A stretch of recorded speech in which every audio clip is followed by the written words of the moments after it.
Eliana, eu gostaria de colocar o seguinte. Você colocou a questão da eficiência.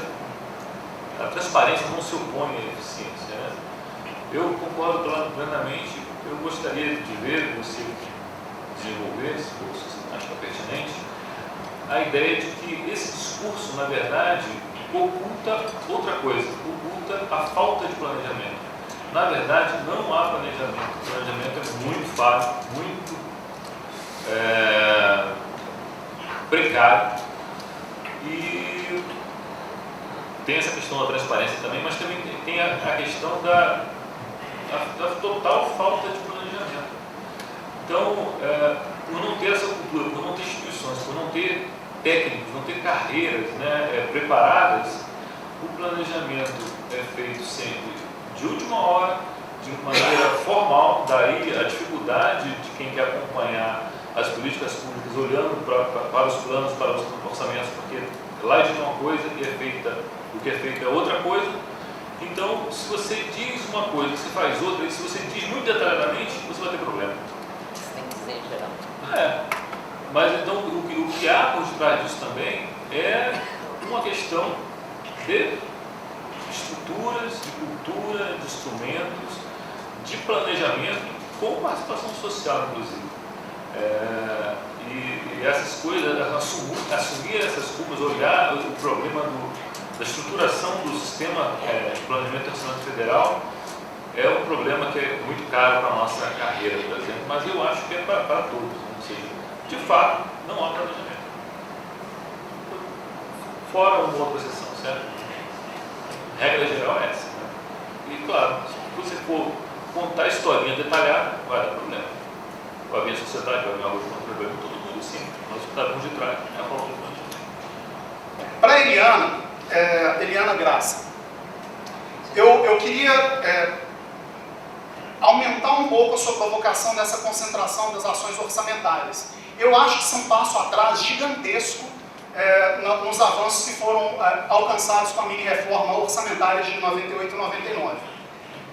Se a gente for pegar a estruturação do PPA, né, em paralelo com esse movimento, a gente vê que as ações dos programas, eles têm hoje caráter setorial e são meramente ou institucionais, né, ou institucional, e são meramente classificatórios dos gastos. Eles não representam de fato, não representam prioridade de fato. Se eu faço uma congregação de ações orçamentárias sem verificar o impacto ou o reflexo disso nas iniciativas dos programas que já são sem pé e sem cabeça, porque são setoriais, né?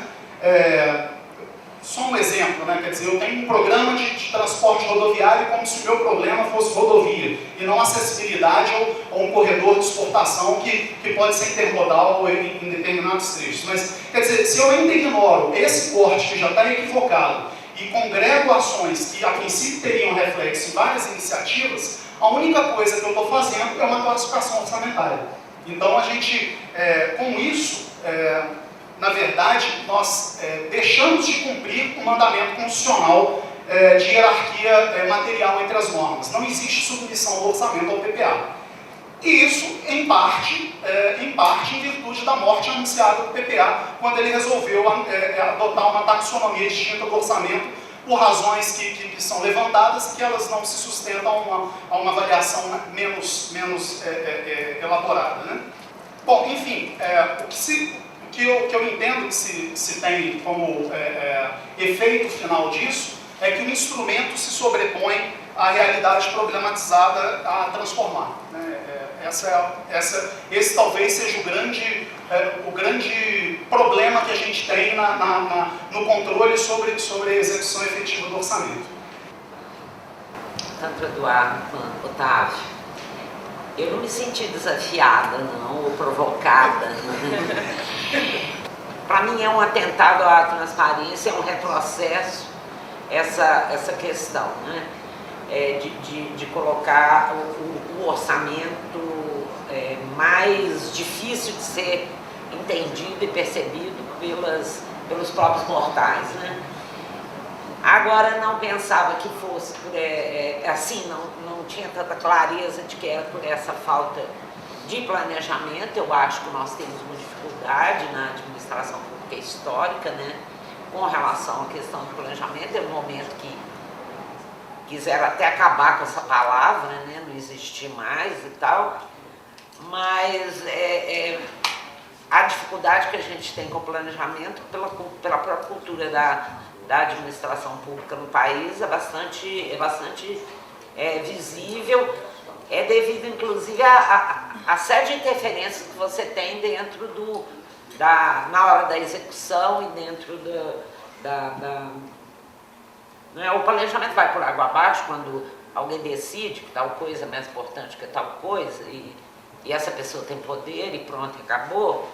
Então, quer dizer, todo aquilo que foi dito e acho que a modificação no PPA ela vai nessa direção, quer dizer, também de tornar o PPA uma pesca de menos importante.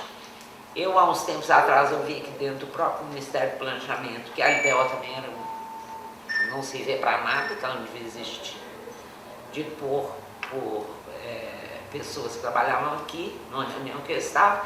Quer dizer, enfim, eu acho que a morte anunciada, como você coloca, do PPA, é uma coisa que não surpreende, porque a forma como ele é elaborado e o conteúdo que ele tem é um conteúdo que não dá uma prioridade realmente política. Se a gente for olhar naquilo que está previsto na teoria de que o PPA é quando o governante que foi eleito com um programa chega e coloca seu programa, que foi o programa vencedor, né? Em prática, ele fica muito longe disso, né? De ser isso. E, aliás, os candidatos também, os governantes que se elegem, eles também estão longe de apresentarem minimamente uma plataforma, né? Não vamos dizer nem um PPA, nem um programa, né? Um plano, mas as campanhas políticas hoje elas estão assentadas em muito outras coisas e menos em ter um norte, uma defesa de uma proposta, né? de governo, se eleito for, né? O que vão fazer. Então, eu acho muito interessante as colocações que vocês fizeram, acho que é um objetivo a gente refletir mais sobre isso, pensar mais o que né, a própria nossa ação, né, com relação às ações do Estado e a própria administração pública, como ela se coloca. Eu acho que a gente tem que estar fazendo esse tipo de reflexão. E eu queria só dar uma esclarecida ao Daniel. Eu não sei se ele estava se referindo à minha fala quando ele falou na questão do veto à LDO. Eu acho que, né, o direito a veto está aí, está colocado, ninguém questiona aqui.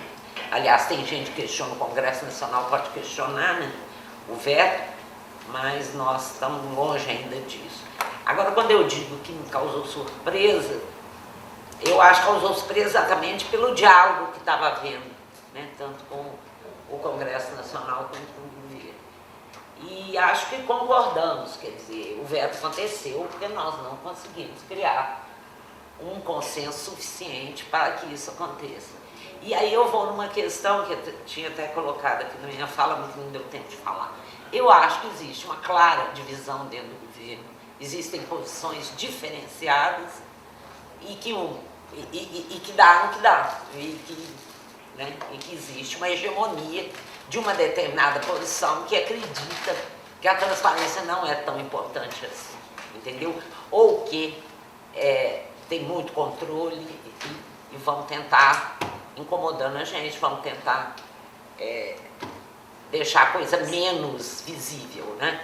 Então, se eu tenho uma ação mais guarda-chuva, a coisa fica menos visível. Então, eu acho que tem uma disputa de percepções, de ideias, de maneiras de ver, e que fica muito claro, eu acho, nesse episódio, para mim fica claro, a gente não conseguiu construir um consenso e as posições estão aí colocadas de maneira diferenciada. E acho que são posições com relação ao orçamento, posições com relação ao PPA. Quer dizer, aquele enxugamento, começou naquilo, o enxugamento das ações do PPA já começa a deixar evidente essa diferença de planejamento, né, se é que tem e que você questiona e tal. Eu acho que concordamos nas questões que vocês colocaram, por isso que eu disse que eu não me senti desafiada. Queria agradecer mais uma vez a minha participação, a participação do INESC, de Zé Secora, ao NACOM, a todos que estão aqui na mesa, aos companheiros que estavam aí, ao CFM, enfim, para nós que estamos trabalhando juntos e para nós que pretendemos trabalhar juntos também daqui para frente, que o INESC está à disposição e se coloca totalmente, como se diz, totalmente disponível para continuar dialogando, conversando. Estamos lá às horas. Muito obrigada.